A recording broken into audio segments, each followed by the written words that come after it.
2025 का बेहतरीन क्वेश्चन है इंस्ट्रूमेंटेशन ब्रांच का, जहां पर अच्छे अच्छे बच्चे गच्चा खा गए, बहुत सारे दिखने में बहुत आसान, बहुत लोगों ने एग्जामिनेशन हॉल में 15 मिनट 20 मिनट आधा घंटा और बार बार एक दो बार आके आगे बढ़े होंगे, फिर आपके दिमाग में सर वो इजी सा क्वेश्चन है तो उसकी तरफ भागते हुए आए होंगे और इस क्वेश्चन को नहीं सॉल्व कर पाए होंगे क्योंकि 4 ऑप्शन थे या फिर तुक्का लगा के जरूर आए होंगे। तो बताओ जो जो तुक्का लगा के आए, चाहे सही हो चाहे गलत हो, मुझे कमेंट बॉक्स में जरूर बताना। ठीक है, चलिए क्वेश्चन पढ़ते हैं। क्वेश्चन बहुत आसान है। The bridge circuit shown in the figure A can be equivalent representing using the circuit shown in the figure B. ये जो सर्किट शो कर रखा है फिगर ए में, इसका ही इक्विवेलेंट है, इसका ही ये इक्विवेलेंट है। ये वैल्यू अपने मन से नहीं बनाई है इन्होंने, यहाँ पे जैसे VH और VL की वैल्यू दी तो इसी को थोड़ा सा मॉडिफाई करके यहाँ पे कर दिया है ना, सर्किट ऐसा कैसा कर दिया। दैट मींस क्या है, सर्किट इक्विवेलेंट का मतलब है कि भाई आपके जो फाइनल टर्मिनल वोल्टेज जैसे VH जो यहाँ निकलेगा वही VH यहाँ पर निकलना चाहिए, जो VL यहाँ निकलेगा वही VL यहाँ पर निकलना चाहिए। इसका मतलब क्या, तभी तो इक्विवेलेंट होगा। फिर नोड वोल्टेज बदल जाएगा तो फिर तो इक्विवेलेंट नहीं रहा है ना, पर सेम नोड वोल्टेज है ना।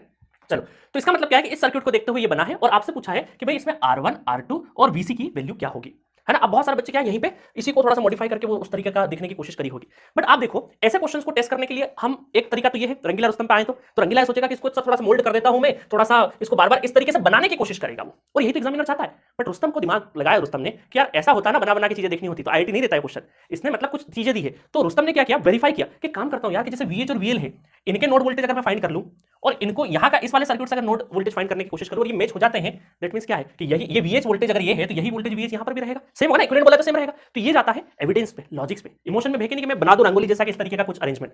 जो रंगीला के नाम से रंगोली नहीं बनानी है, आपको रुस्तम के लॉजिकल पॉइंट से जाना है। चलो अब देखते हैं।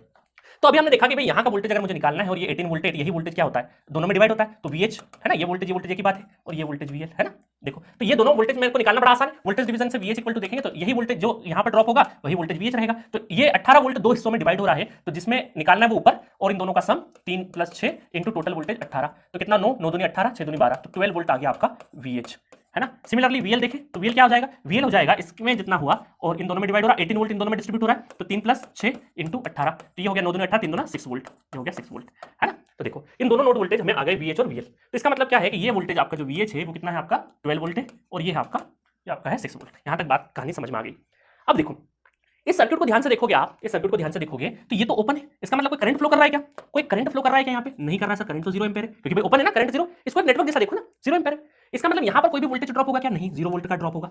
और ये है ग्राउंड, तो क्या मैं इस ग्राउंड से लगा के कुछ इस तरीके से केवीएल घूम जाऊं क्या, केवीएल घूम सकता हूं क्या, बिल्कुल घूम सकते हैं सर, है ना। ग्राउंड है क्योंकि यहाँ का जो वोल्टेज है ये VH वोल्टेज, ये भी तो कुछ इस तरीके से रहा होगा, प्लस और माइनस 12 वोल्ट, और ये ग्राउंड लगा होगा। भाई ये तो नोटेशन दे दिया एक नोड का वोल्टेज, बट नोड के वोल्टेज को अगर हम थोड़ा सा रिप्रेजेंटेशन से देखें ऐसे दिखेगा, पॉजिटिव इधर के साइड होगा तभी यहाँ पे 12 है, अगर माइनस होता -12 तो माइनस प्लस ऐसी पोलरिटी होती, और वो ग्राउंड होगा, तो ये ग्राउंड और वो ग्राउंड मतलब क्लोज पाथ मिल रहा है। अब कई सारे लोग बोलेंगे सर केवीएल में तो पूरा लूप घूमना चाहिए, अरे भाई ग्राउंड से ग्राउंड क्या हो गया, एक लूप ही तो बन गया ना, उसको जोड़ू या अलग से देखो कोई बात है क्या, नहीं। अब जैसे यहाँ पे देखो ये उसका ग्राउंड इसका ग्राउंड एक ही है, कोई तो डिस्ट्रीब्यूट हो रहा है, मतलब यही वाला जो सर्किट है ये कुछ इस तरीके से दिख रहा है, 18 वोल्ट डिवाइडेड बाय ये देखो 3 और 6,